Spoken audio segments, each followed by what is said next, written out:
Bienvenue sur ma chaîne Gigi Bio. Vous voyez derrière moi un jardin japonais avec des plantes japonisantes taillées en nuages, une fougère arborescente qui cache une table d'eau, bien sûr un érable du Japon, un Loropetalum, des bruyères, des azalées, un amamélis. Ce jardin a été réalisé il y a 4 ans et nous avions à l'époque pris que des photos, mais nous allons vous faire découvrir chaque plante. Les premières plantations qui ont été réalisées sont un pin sylvestre taillé en nuages, bruyère d'été et d'hiver. Vous apercevez ensuite un érable du Japon.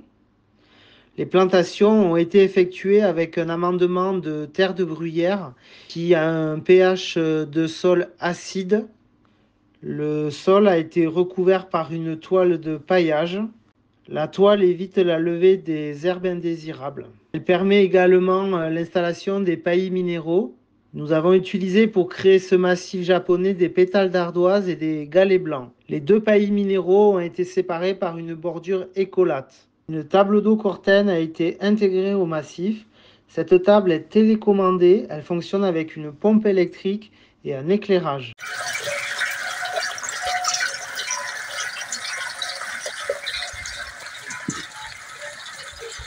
Vous apercevez maintenant des bruyères, aussi appelées Erica carnea. Ces plantes ont l'avantage de fleurir à des moments différents dans l'année. Il existe des bruyères d'hiver et des bruyères d'été. Les floraisons sont souvent blanches, roses ou rouges. Les bruyères ont un feuillage persistant et poussent lentement.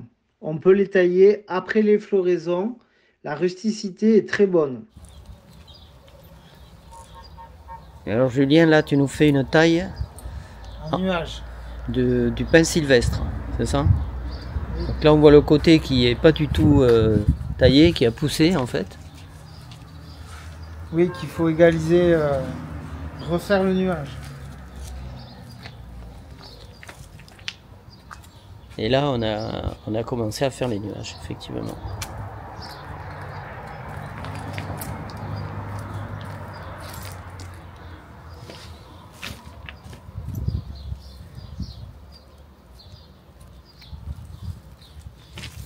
La partie supérieure, donc c'est comme un dôme en fait.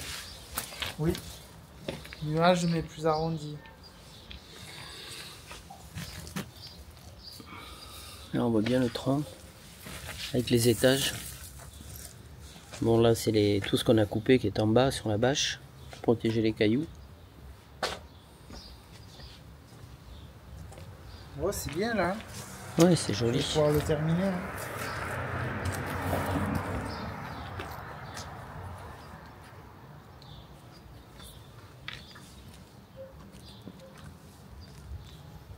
J'ai fait la tête là.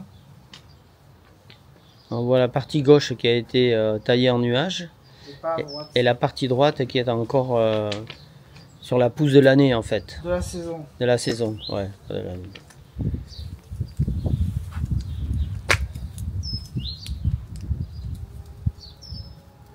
Et là, a priori, pour faire ça, il faut presque 2 heures, quoi.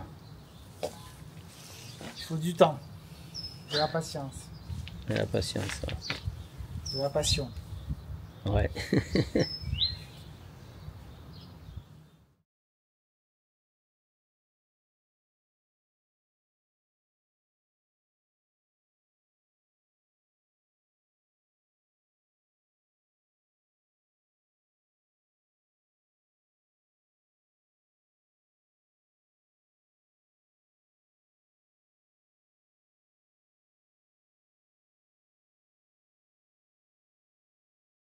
La plante suivante est un Loropetalum. Le feuillage est pourpre et persistant. La floraison est fuchsia. Elle est composée de petits rubans roses. Cette plante fleurit l'hiver. Il faut également le tailler après la floraison pour ne pas la compromettre. Vous voyez ensuite deux types d'azalées. Une azalée japonica blanche et une azalée mollis rose. Les azalées fleurissent en fin d'hiver. La floraison blanche devant les galets blancs crée une harmonie. Ces plantes sont très florifères, les floraisons sont spectaculaires. Il s'agit maintenant d'un amamélis, aussi appelé noisetier de sorcière. La floraison est hivernale, comme le Loropetalum. Les petites fleurs sont très originales, elles ressemblent à des araignées, ou bien à du papier crépon. Le coloris est souvent jaune, orange ou rouge. Maintenant, vous voyez un andromède du Japon, aussi appelé pieris. Son feuillage est persistant. C'est un éricacé, il fait partie de la même famille que les bruyères. Son feuillage devient flamboyant en changeant de couleur. La fougère arborescente. Cette plante se plaît en climat océanique doux. Elle craint le gel. Elle est la pièce maîtresse du massif. On aperçoit ses frondes qui se déroulent. L'érable du Japon, aussi appelé Acer palmatum, est un petit arbre caduc au feuillage lacinier qui signifie très découpé. Les feuilles ressemblent à des mains. Le feuillage est souvent très coloré. Il est ici pourpre. Il apprécie les situations ombragées ou mi-ombragées. Le Daphné odora oreomarginata, au feuillage persistant vert et jaune. Il fleurit également l'hiver et sa floraison est très parfumée. Il est aussi appelé bois joli. Cette plante ne supporte pas la taille. Si vous devez le tailler, c'est au sécateur en été. L'Ocuba japonica à droite du Daphné est un arbuste persistant au feuillage vert pigmenté de jaune. Enfin, la touffe de prêle qui est érigée. Attention, l'enracinement de cette plante est très prolifique. L'Hortensia macrophylla est une plante de mi-ombre. Plus le sol est acide et plus les inflorescences roses tendront vers le bleu. La floraison est estivale. Le feuillage est caduc. Il est recommandé de le tailler après la floraison. Le carex est une petite plante d'ombre au feuillage vert et blanc ou vert et jaune, persistant. Il forme une touffe très décorative. Un fusain crénelé, qui est un petit fusain du Japon, au feuillage persistant et qui s'associe bien avec toutes les plantes de terre de bruyère ou japonisantes.